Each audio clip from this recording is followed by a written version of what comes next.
Sejalan dengan meningkatnya permintaan ikan patin untuk konsumsi lokal maupun komoditas ekspor, maka keperluan akan induk meningkat. Penyediaan benih patin siam yang unggul memerlukan induk patin siam yang unggul. Untuk mengantisipasi peningkatnya keperluan induk, baik untuk pembudidaya maupun untuk rumah tangga, maka perlu dilakukan produksi induk. Lamanya waktu untuk menghasilkan calon induk menyebabkan jarang pembudidayaan untuk memproduksinya. Sehingga pada tayangan kali ini kita akan menyaksikan upaya menghasilkan induk patin yang unggul dengan program pemuliaan yang benar, sistematis, konsisten, dan berkelanjutan dalam pemijahan bibit patin secara buatan.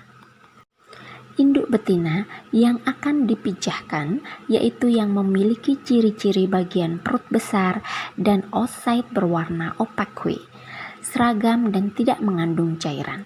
Sedangkan untuk induk jantan memiliki kualitas sperma yang baik, diciri-cirikan apabila diurut pada bagian ujung anus keluar cairan putih kental atau tidak encer. Setelah didapatkan induk yang siap memijah, induk dibawa ke tempat inkubasi induk untuk selanjutnya dilakukan penyuntikan. Kriteria seleksi induk didasarkan pada bentuk fisik, ukuran berat, umur, tingkat kesehatan, dan kematangan gonad yang memiliki ciri-ciri postur tubuh cenderung melebar, perut lembek, halus, dan membesar ke arah anus. Urogenital membengkak dan membuka serta berwarna merah tua, sedang postur tubuh induk jantan relatif lebih langsing dan panjang. Apabila bagian perut dekat lubang kelamin diurut, akan mengeluarkan cairan putih kental atau cairan sperma. Selanjutnya dilakukan pengambilan sampel telur dari induk betina. Induk yang siap dipijahkan mempunyai diameter telur yang seragam, warna putih kekuningan dengan diameter telur 1 sampai 1,2 mm.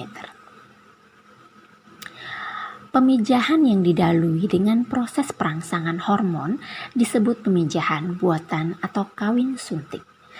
Hingga saat ini, teknik perangsangan hormon masih dianggap paling mutakhir untuk pemijatan buatan patin. Dosis penyuntikan haruslah tepat. Caranya untuk induk betina dilakukan 2 kali penyuntikan dengan hormon yang berbeda. Penyuntikan pertama menggunakan HCG, Human Chronic Gonadotropin, untuk mempersiapkan gonad, meningkatkan kepekaan oosit pada tahap kedua pemberian hormon. Penyuntikan kedua menggunakan Ovaprim berfungsi untuk merangsang hipotalamus, mengeluarkan GnRH dan menghambat kerja dopamin. Selanjutnya GnRH mempengaruhi kelenjar hipofisa, mengeluarkan gonadotropin dan merangsang pertumbuhan sel telur. Induk betina dirangsang untuk ovulasi dengan menggunakan hormon. Rangsangan ovulasi menggunakan Ovaprim dengan dosis total 0,5 ml per gram bobot ikan. Penyuntikan induk dilakukan sebanyak 2 kali dengan dosis sepertiga dari dosis total untuk penyuntikan pertama dan 2/3 dosis total untuk penyuntikan kedua. Adapun interval waktu penyuntikan adalah 6 jam dari penyuntikan pertama ke penyuntikan kedua. Induk betina yang sudah diovulasi di stripping dan telurnya ditampung dalam baskom plastik kering. Kemudian induk jantan di stripping untuk diambil spermanya dan ditampung dalam baskom yang berisi telur dari induk betina. Telur dan sperma diaduk secara perlahan sampai sperma dan telur bercampur rata. Untuk memudahkan proses percampuran sperma dengan telur, dapat ditambahkan larutan NaCl 0,8%. Tahap selanjutnya adalah melakukan pembuahan inseminasi. Pembuahan dilakukan dengan cara memasukkan wadah telur yang sudah dicampur dengan sperma.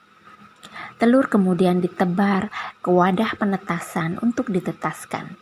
Wadah penetasan patin dapat berupa akuarium, hapa di dalam kolam, bak semen, fiberglass, atau corong penetas yang dilengkapi aerator. Telur disebarkan merata di dalam wadah dan dijaga agar sampai bertumpuk karena dapat mengakibatkan telur menjadi busuk. Untuk itu, telur-telur tersebut disebarkan dengan menggunakan bulu ayam.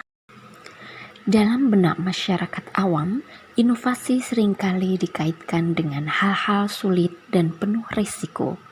Padahal inovasi justru diperlukan dalam menghadapi situasi yang terus berubah akibat pandemi COVID-19. Justru pada kondisi penuh ketidakpastian, inovator atau wirausahawan harus terpanggil untuk ikut serta dalam mengatasi perubahan situasi yang tidak hanya cepat, namun juga kompleks. Inovasi inilah salah satu instrumen yang sangat diperlukan guna merespon perubahan tersebut. Pasalnya, inovasi tidak hanya akan berdampak merubah kondisi lebih baik dari sebelumnya, tapi juga diharapkan mampu membawa perbedaan yang signifikan dalam nilai manfaat baik dari sisi ekonomi maupun sosial. Produk-produk solutif dalam mengatasi pandemi COVID-19 yang dihasilkan wirausahawan bukanlah sesuatu yang dihasilkan tiba-tiba, tapi dilakukan secara sistematis dan memiliki tujuan untuk menyelesaikan masalah. Kalau bicara soal pandemi, tentu tujuannya bagaimana mengatasi pandemi, dan tujuan yang lebih besar adalah menggapai kesejahteraan baik dalam jangka dekat maupun jangka panjang. Adapun perihal dampaknya, inovasi yang berhasil tidak hanya berdampak ekonomi, namun juga berdampak sosial yang luas. Seperti halnya yang dilakukan pemerintah saat ini adalah bentuk inovasi di bidang publik untuk membangkitkan ekonomi nasional. Sehingga para inovator harus kritis dan peduli dan mau melakukan analisis kondisi, menetapkan empati kepedulian sosial dari hulu sampai hilir, lalu diturunkan dalam analisis kekuatan dan kelemahan, kemudian peluang dan tantangannya. Dari situ kemudian bisa dapat digali apa masalah yang bisa disolusikan dan ditawarkan ke masyarakat, sehingga negara juga memiliki peran dalam menjaga ekosistem yang sangat kondusif. Memang kita harus tahu apa sasaran atau pasar yang akan menerima solusi kita. Teknologi hanyalah salah satu faktor. Solusi tidak hanya didasarkan juga dari teknologi. Intinya, bagaimana solusi tersebut dapat menjadi solutif untuk kebutuhan penggunanya.